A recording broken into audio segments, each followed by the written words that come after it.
जिस तरीके से स्किन का एक साइंस होता है ना, ठीक उसी तरीके से हमारे बालों का, हेयर का भी एक साइंस होता है। हमारे हेयर जो रहते हैं 3 स्टेजेस में होते हैं। हेयर में भी बहुत सारे चैलेंजेस हमको देखने के लिए मिल जाते हैं।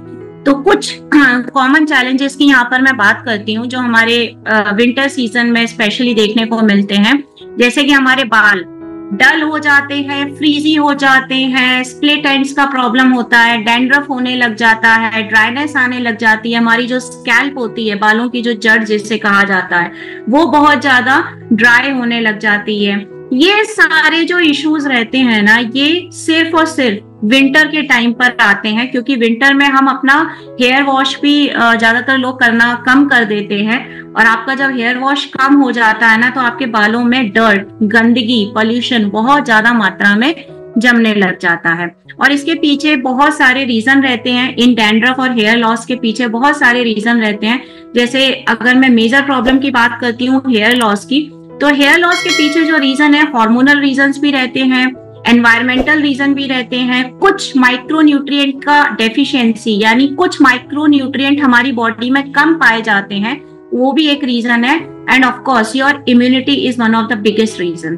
तो हार्मोनल रीजन की जब मैं बात करती हूँ ना, हार्मोनल रीजन से मेरा मतलब है जिन लोगों को, जिन अस्मिताओं को स्पेशली पीसीओडी, पीसीओएस का प्रॉब्लम रहता है, या फिर जिन लोगों को थायराइड का प्रॉब्लम होता है, जिनका बहुत हाई टेस्टोस्टेरोन रहता है, या फिर कॉर्टिसोल बहुत ज्यादा हाई रहता है, ये सारे रीजन रहते हैं हार्मोनल, जिनकी वजह से आपका हेयर लॉस होता है, बाल झड़ने की शिकायत रहती है। एनवायरमेंटल इश्यूज की अगर मैं बात करूं, तो जिस तरीके से पॉल्यूशन बढ़ता जा रहा है ना, ऑफ कोर्स हमारे बाल डैमेज ही होंगे उनसे। कुछ ऐसे माइक्रो न्यूट्रिएंट जिनकी कमी अगर हमारी बॉडी में पाई जाती है तो हेयर लॉस होता है। जैसे अगर आपकी बॉडी में vitamin B12, biotin, iron, zinc, silica, GLL, protein, ये सब कम है ना, तो आपके हेयर लॉस का प्रॉब्लम बढ़ता जाएगा। इम्यूनिटी वीक है तो ऑफ कोर्स आपके अंदर जो जर्म्स आएंगे उनसे, आपकी इम्यूनिटी है ही नहीं तो आप फाइट नहीं कर पाओगे, और ये हेयर लॉस का सबसे बड़ा रीजन होता है। सो let's see what we have for you, but before that I want to discuss about the hair growth cycle also। देखिए, जिस तरीके से स्किन का एक साइंस होता है ना, ठीक उसी तरीके से हमारे बालों का, हेयर का भी एक साइंस होता है। हमारे हेयर जो रहते हैं 3 स्टेजेस में होते हैं, एनाजन, कैटाजन एंड टेलोजन। थोड़ा सा टेक्निकल है, थोड़ा सा साइंटिफिक है, but you can easily understand, I am sure about that.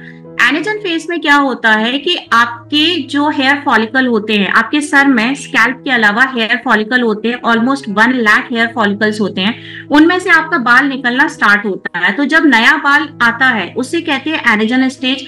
उसके बाद आता है आपका कैटाजन स्टेज। कैटाजन स्टेज में आपका बाल जो है वो पूरी तरीके से मैच्योर होता है।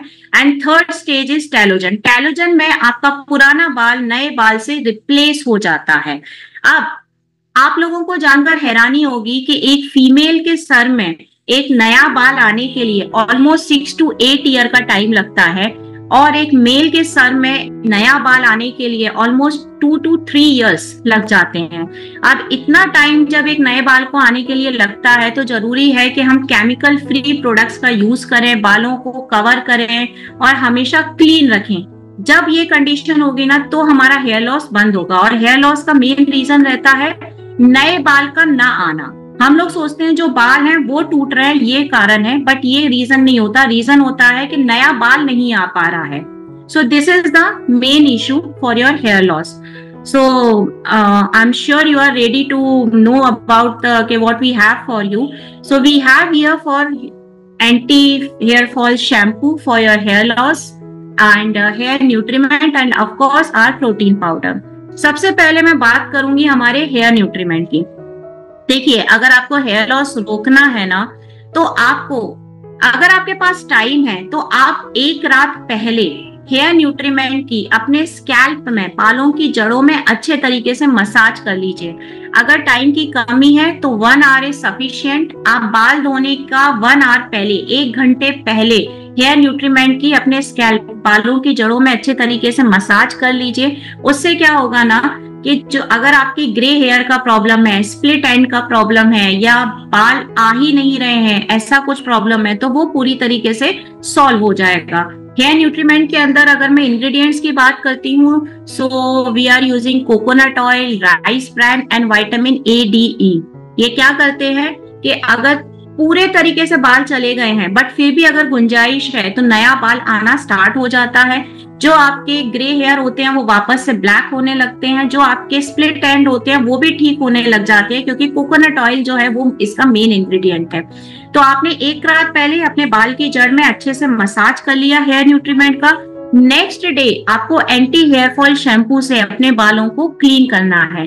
एंटी हेयर फॉल शैम्पू के इंग्रेडिएंट्स की अगर हम बात करें तो मैलिक एसिड और केरास्टिम नाम के 2 इंग्रेडिएंट इसके अंदर पाए जाते हैं। मैलिक एसिड और केरास्टिम क्या करता है, आपके हेयर फॉलिकल्स को पूरी तरह क्लीन कर देता है और आपके बालों में जितना भी प्रोटीन, क्योंकि बालों के लिए प्रोटीन बहुत ज्यादा जरूरी होता है, तो वो प्रोटीन आपके कोटेक्स से लेके क्यूटिकल, यानी आपके बाल जहां से स्टार्ट होते हैं और जहां तक एंड होते हैं, प्रॉपर न्यूट्रिशन देने का जो काम है वो करता है। इससे बालों को नरिशमेंट भी मिलता है, आपका हेयर फॉल भी रुकता है। एंड अगर आपको हेयर फॉल नहीं भी है, आपको केवल नरिशमेंट के लिए चाहिए, तो भी आप एंटी हेयर फॉल शैम्पू ही यूज कर सकते हैं। एंड द थर्ड प्रोडक्ट जो मैं रिकमेंड करूंगी आपके हेयर लॉस के लिए वो है आपका protein powder.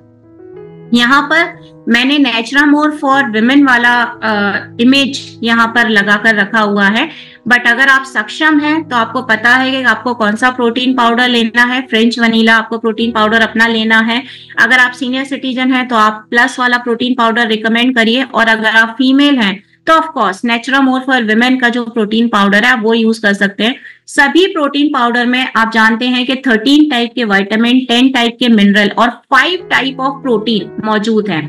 5 type of protein मतलब पी प्रोटीन, सोय protein, milk protein, rice protein और वे प्रोटीन। ये 5 टाइप का प्रोटीन आपके इस प्रोटीन पाउडर में। प्रोटीन पाउडर लेने का जो तरीका है, सुबह ब्रेकफास्ट के टाइम पर आप 1 स्पून मिल्क में या वाटर में अच्छे तरीके से डाइल्यूट कर लीजिए, यानी मिला लीजिए पानी में या दूध में ब्रेकफास्ट के टाइम पर, और वो पी लीजिए। और हाँ, प्रोटीन पाउडर लेने से पहले कुछ ना कुछ हल्का फुल्का खा लीजिए, खाली पेट मत लीजिए, क्योंकि इसके अंदर जो हमने इंग्रेडिएंट्स डाले हैं, जैसे अगर मैं विमेन की बात करती हूँ तो हमने शतावरी जैसे इंग्रेडिएंट यूज किए हुए हैं, जो कि बहुत ही स्ट्रॉन्ग इंग्रेडिएंट होते हैं। इसके लिए आपके पेट में हल्का फुल्का कुछ ब्रेकफास्ट होना जरूरी है।